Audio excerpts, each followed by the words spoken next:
What's up everyone, welcome back to another episode of Workshop Rebuild. In today's video, I'll share with you guys how to refurbish an old wiring harness and some simple switches.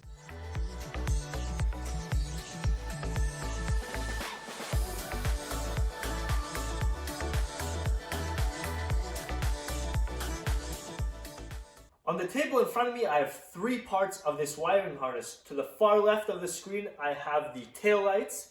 In the middle of the table, I have the main harness that is located within the instrumental panel on the John Deere 400 or even 300 series.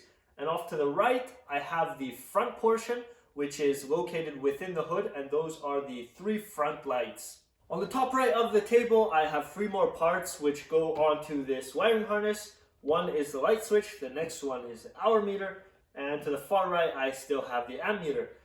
These will be cleaned up and I'll share with you guys how I do that. On the top right corner of the table, I have some tools and products I will be using in today's video. The first tool I will be using is a flat scraper that comes in handy to open some switches or even clean off some debris. Next up, I have a small flathead screwdriver that comes in handy when there are small screws to open up on some switches. And then next to that, I have a little bit bigger flat screwdriver, but that is a little bit stronger as well. So those are the three main tools I'll be using in today's video. And next up is a cleaning tool, and that steel wire brush comes in handy when there is just a lot of residue or a lot of rust on certain connectors or connections. So I'll be using that very soon as well. The next tool is a multimeter, and this is one of the most important tools in today's video. We will have to check our wires for continuity throughout the wiring harness and also continuity within some switches, so this will get the job done. The products that I have laid out for this video are various strips of 280 grit emery cloth. I use 280 because it's not too fine and it's not too coarse, but it is emery cloth, so it still has some stability. If you do use sandpaper, it might just be brittle or break on you, and that's why I prefer emery cloth. I have just various strips right now, but they may get smaller when I use them. I might just rip them to smaller pieces. It really depends on what size I need for my application.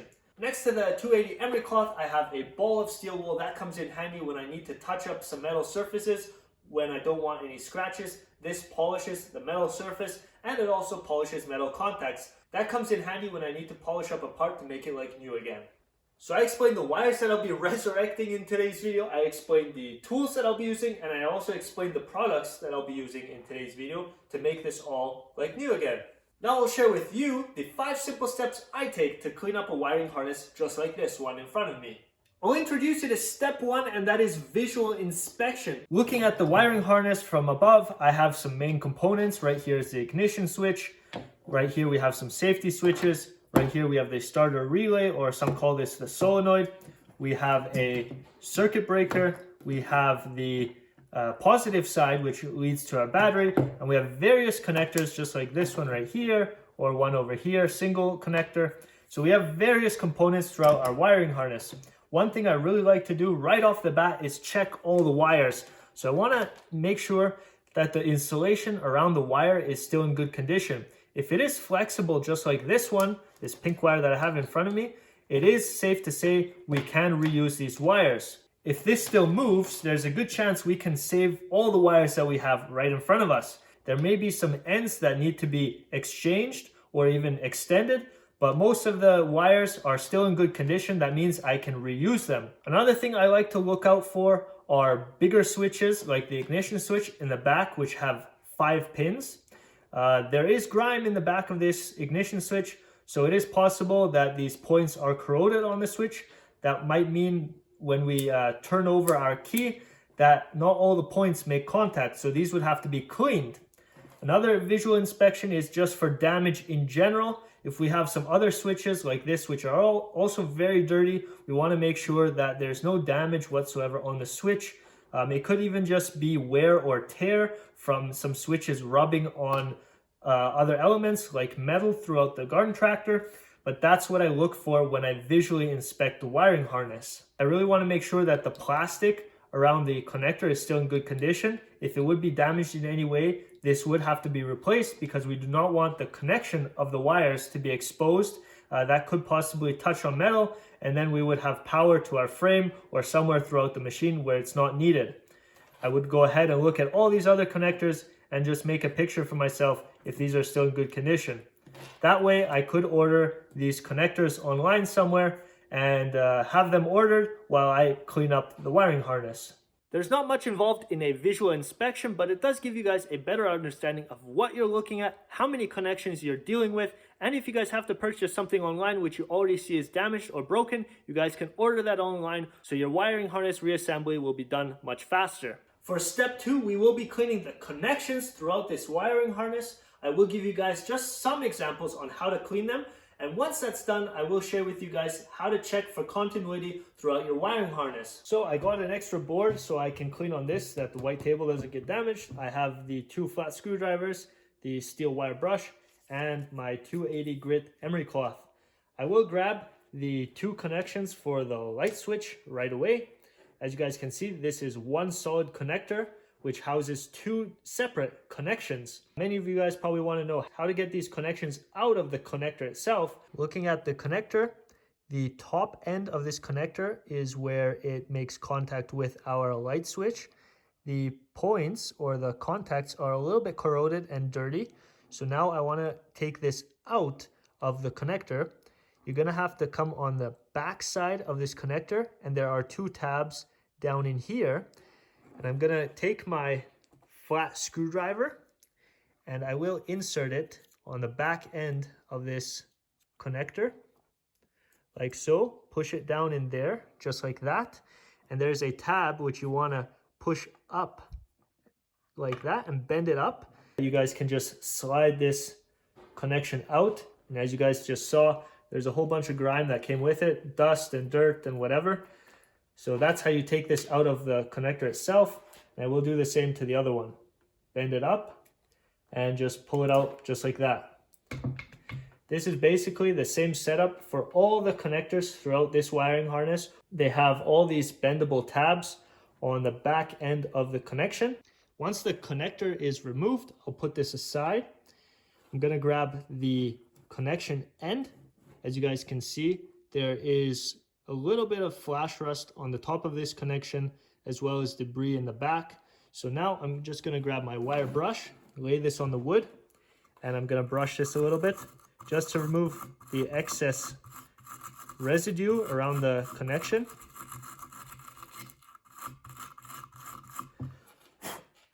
Just like that. The back end is clean now. Now I'll move to this side just to clean it up a little bit. Now that's already much better than it was before. The male connection on the light switch will merge on this half of the connection. And I want to make sure that this surface is perfectly clean. So for that, I'm going to grab my emery cloth. I'm going to rip this in half, just like so. And I will fold this to make it a little bit stronger for me. And I'm going to go in here and slide this in here and out a couple times, back and forth, just like that. And I really want to make sure that I get that clean. I can also lay it on the wood. I went ahead and cleaned up my first contact, which I shared with you guys before. As you guys can see, it's very shiny. So all the residue has been removed and now I have a perfect contact surface. I did the same with the corresponding wire. I made sure that this contact is just as clean as that one. Now I'm going to grab my multimeter with 2 ends. We're going to hook it up to both ends of that same wire. We're going to set the multimeter to 2K. That is for continuity. This multimeter does not beep, so we're just going to have a value. I want to make sure that the value is as low as possible so we do not have much resistance throughout the wire. If the value is a little bit higher, you might have an error or you might even have some rust within your wire. So let's have a look which value we'll get on that one wire. I have the 2 wire ends on this board. I'm going to set the multimeter to 2K. And the first thing I want to do is check how much resistance we have within these 2 wires. We have exactly 0. So there's 0 resistance, and we can now touch on both of these connections. And we have 0.001. So that's basically nothing. That means the connection between this same wire that runs throughout our harness is in perfect condition. So I just checked for continuity and the connection between this single wire is perfect. Now I can do the same thing throughout the whole wiring harness. Once everything has been cleaned up and checked, I can then put the connectors back on and call this good. I'll apply this technique to the complete wiring harness, I'll clean it up behind the scenes, and then I'll bring you guys back for step 3. The wiring harness is once again laid out on the white table. I clean the wires externally and I also clean the connections themselves. I checked all the connections for continuity and all the wires seem to be just fine. I do not have any resistance, so what that means is there's nothing rusted internally within the installation of the wire, and all the connections can be saved throughout this whole wiring harness. I will have to change one light bulb, which is on the front, and also one for the tail light. So 2 lights are bad, but all the wires themselves are great. Now I'll move on to step 3. I'll have a good look at the switches and the gauges throughout this harness. There are some other components which I may pull off to share with you guys, but I'll have a good look at the switches as I will be refurbishing them to make them fully functional again. So stick around.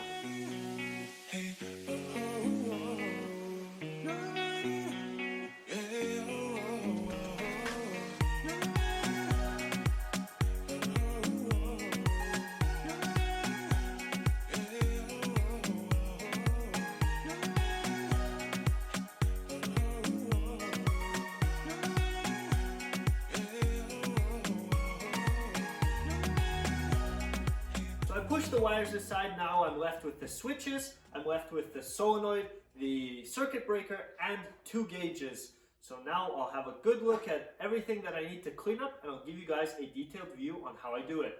All the components are laid out on the white table. As you guys can see, the circuit breakers right here, the solenoid on the top right are all the switches. Even the seat switch, I forgot to put that in the screen before. The seat switch is here. And I have 2 gauges. This is the hour meter. All these switches and gauges are very similar. They all have 2 connection points, if not more. Like the ignition switch has 5, but the hour meter has exactly 2 connection points. So positive coming in and positive going out again. And I want to make sure that these connections are perfectly clean, just like I cleaned up the connections on the wires. On the ammeter, I want to make sure that I can clean up this bezel. On the rear of the bezel, you can flip up these tabs and remove the bezel, and I will clean up the inside as well as this screen. On the ignition switch, I'm going to clean everything up. As you guys can see, it's very dirty, and these 5 pins will be cleaned up. The safety switches, this is a double safety switch, so there is 1 activation point for 2 switches. Each switch has 2 pins, and I'm going to make sure that those are clean as well. The light switch I will be cleaning up completely. So 2 pins and 4 tabs. These 4 tabs will be lifted, and I'm going to clean up the internals. This light switch does not want to pull up nicely, so I'm going to open it up and clean up the inside. I'm also going to grease up the shaft so it moves in and out very smooth. I have 1 more safety switch, which is a single safety switch. I'm going to clean up these points. And on the solenoid, as well as the circuit breaker, we have 2 points which have to be cleaned up. These right here are threads. And on the solenoid, we have 3 threads that have to be cleaned up, as well as the perimeter, because this solenoid has a ground which is hooked up to this bolt. So I'm going to have to clean up all this surface rust right here, as well as on the top side. And once I'm done with all these switches, I'm going to bring you guys back and share with you guys the results.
Up with the gauges and switches, and now I'll bring you guys to step 4, and that is to grab electrical tape and wrap it around the wiring harness where the original electrical tape was.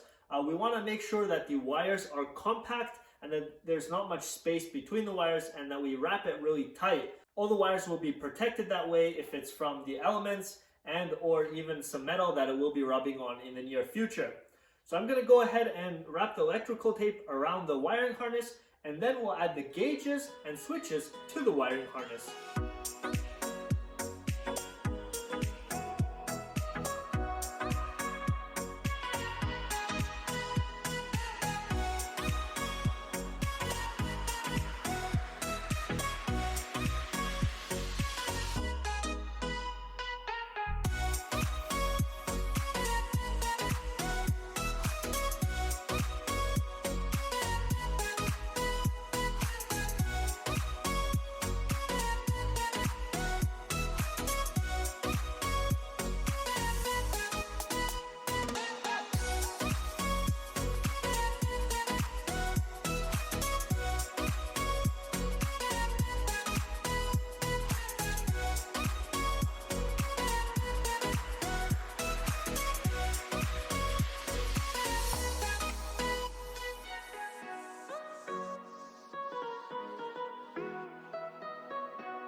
Finalize step 4, which is mounting the switches and the gauges back onto the wiring harness, as well as wrapping the wiring harness with electrical tape where it's needed. You guys did read in the title that I will share with you guys 5 steps, and the 5th step is probably the easiest step. Just lay everything out on the table so you guys have a good overview and a good understanding of your wiring harness. Then take your wiring diagram and compare it with what you have laid out, and make sure that you have all the wires within your wiring harness. This wiring harness that I have laid out on the white table is for the John Deere 400 specifically. I'm not sure if this will correspond with a John Deere 420 or even 430, since those are bigger tractors and one is even a diesel, so they might have some other wires. But I will give you guys a close-up view on how this wiring harness is set up. So I'll start from left and move my way on to the right. That is basically the front of the tractor, and this is the rear of the tractor. So I'll go through this and share with you guys the wiring harness for the John Deere 400 in case you guys have one of these tractors at home. All the wires from here to the left are located in the rear of the John Deere 400 garden tractor.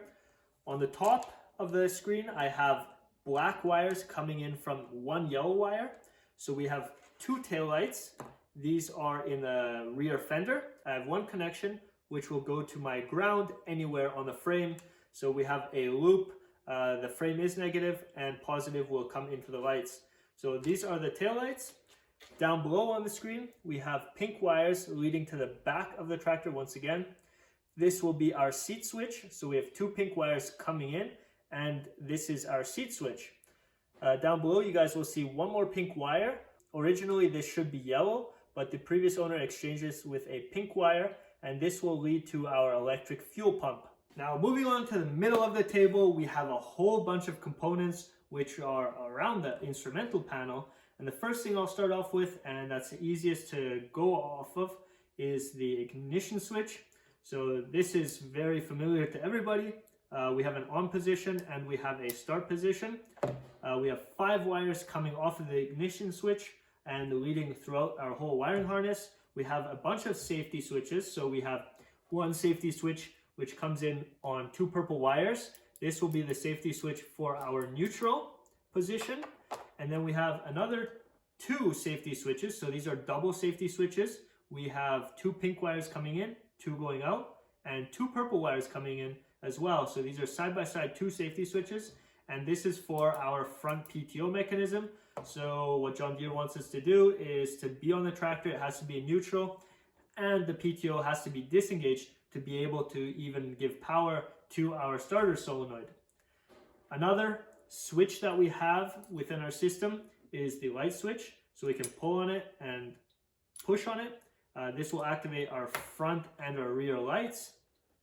Another feature that this John Deere 400 tractor has is an hour meter.